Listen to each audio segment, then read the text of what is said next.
Hello YouTube, it's MrShiningTime. I make videos all the time, or I record them, but I never get around to posting them. I guess mainly because the program I have to make the videos is really shitty and my computer is slow, so it's kind of a hassle to make them. But I'm gonna post this one.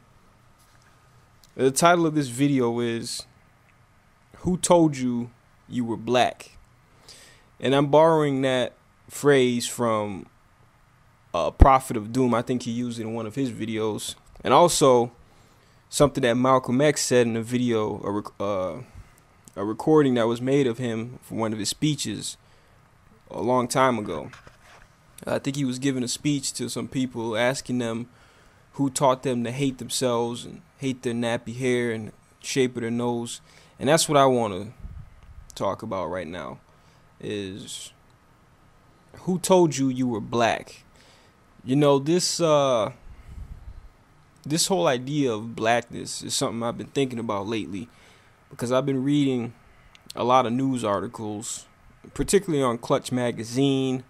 I saw this story that I'm going to get into a little bit later in this video, but you know, this idea of black has become this weird nebulous type label nowadays, especially here in America. I mean, I don't even know what that word means, black, because it seems like anybody can be black. Okay, what does it mean when anybody qualifies to be black? I mean, I guess this might be a trivial type argument or conversation, but I mean, if we don't have any definition of who we are, then how can we build or come together with some sort of collective goal or ideology in mind? We don't even have a clear-cut definition of who we are. I mean, you go to Japan and, you know, a Japanese person knows exactly what a Japanese person is. There is no confusion about who's Japanese and who's not. Black Americans, the American Negro, not so much. I mean, there's no real definition of who we are. Anyone can be black, no matter what ethnicity you're mixed with. You're mixed with Hawaiian, you can be black. You're mixed with European, you can be black. You're mixed with Asian, you can be black. Tiger Woods. You're mixed with what is it? I mean, any other group, any label, any ethnicity, and you can qualify as black. That's what I don't understand when it comes to our people. It's like we refuse to define ourselves. It's like we're afraid to be inclusive. It's something that we need to do the most. We should be the people who are trying to keep the integrity of our people together the most. And that is something that I'm still trying to figure out myself, because I don't understand how this country talks about who's black and who's not. I mean, I see people like Zoe Saldana, who I don't consider black at all, and yet people call her black. I mean, it confuses me. Like, okay, what the fuck is black then? You know, Obama, same thing. You know, his mother was white. I mean, he doesn't qualify as a white dude. He doesn't qualify as a white male. Why is he considered a black male? That is a huge problem. But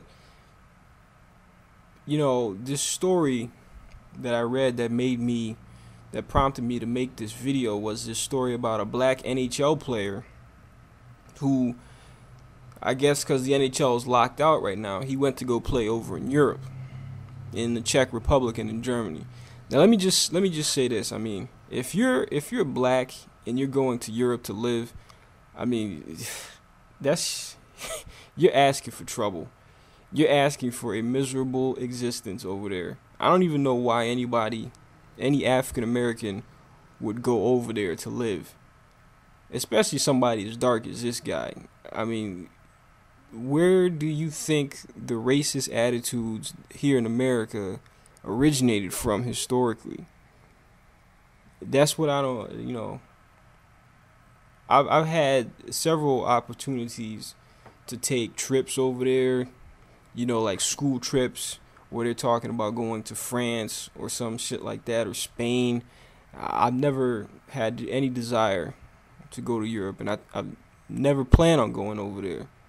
I don't care how nice or historical or whatever the fuck they have over there is. I've never had any interest. A friend of mine who I knew from the Marines, he was air crew. He ended up moving to the Czech Republic. And he was telling me how great and wonderful it is and how I should come and visit.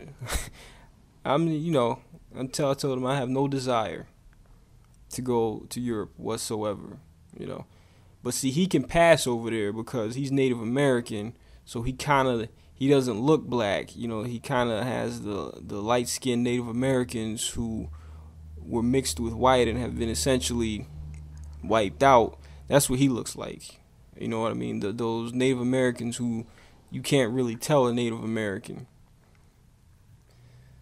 But anyway, this black NHL player, he went over to the Czech Republic to go play, and he's been subjected to all kinds of nasty shit. They call him monkey. They throw bananas peels on the ice when he's playing.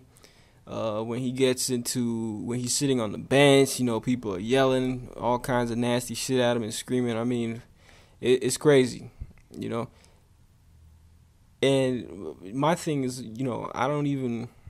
I know there's probably no hockey leagues in Africa. So, the guy's got to make money, right? So he goes overseas, but that's a crazy life, man. Living in that type of environment as a black man. I don't even know how you maintain your sanity over there playing hockey, especially a sport that's dominated by whites. Crazy, man. But who told you were black? The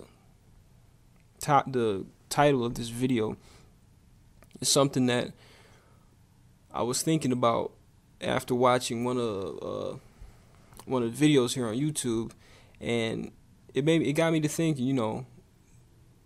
Our ancestors didn't see themselves as black.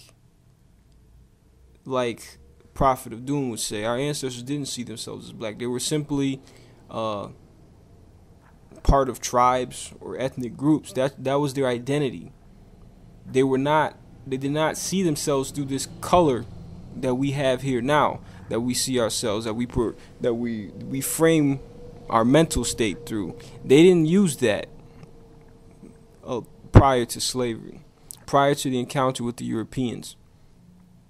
There was no concept. That whole black-white dichotomy was something that was created as a method of subjugation. But the Africans didn't see themselves that way. And this whole video really is going back to something that is, it's difficult because black people, we don't want to talk about this, right? Because there's a lot of anger, it's a lot of pain involved in talking about the abuses of the past in this country. But the future for our people in this country is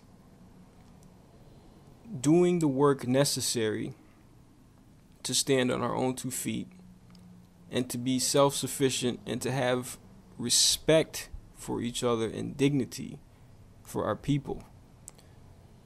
So many people nowadays, when you talk about anything African, especially black people, which is really weird, when you talk about stuff having to do with Africa, African culture, art, music, movies, anything like that, they see it as somehow inferior, as somehow of less value.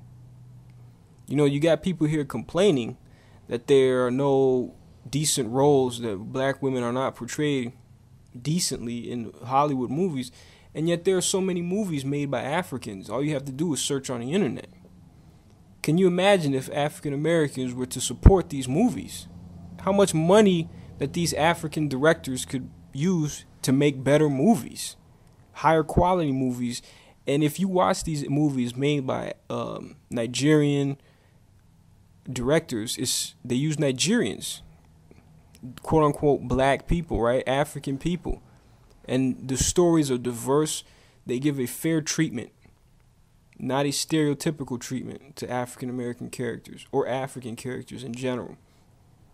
And that is that is the hard work that needs to be done to break out of that mental state of trying to exist within the white framework. That is what we need to work on as a people. To get people to look at Africa and the moves that African peoples are making, to try to connect with those people economically, socially, politically, to try to encourage them and support their efforts, because there's a lot of people who are making moves in Africa. There's a lot of entrepreneurs. There are a lot of businesses that are just need capital. You look on TV and all you see are starving African children, but you don't see the cities. You don't see the businessmen, the college students, the young, software techs. You don't see the African Mark Zuckerbergs. You don't see those people, but they're there, and all they need is capital. All they need is support. I mean, if we could just get our people to understand that reconnecting with African people, something that Marcus Garvey tried to do, but of course he was attacked from all sides by the U.S. government and other traders within the African American community. He was trying to get black people to reconnect, to establish some kind of link back with Africa. But that is something that we need to think about. And it starts with trying to educate our children, but we can't do that again. I mean, the more I think about it, the more frustrating it is. Because we are so complacent and we are so content with just the way things are. I mean, why would you change, right? Everything's done for you. You have food here, you have nice shelter, you have nice clothes, you can drive a nice car. Everything's already done for us. So we have no reason to get off our ass and try to make something for ourselves. Anyway, that's my video. I don't want to rant. Thanks for listening.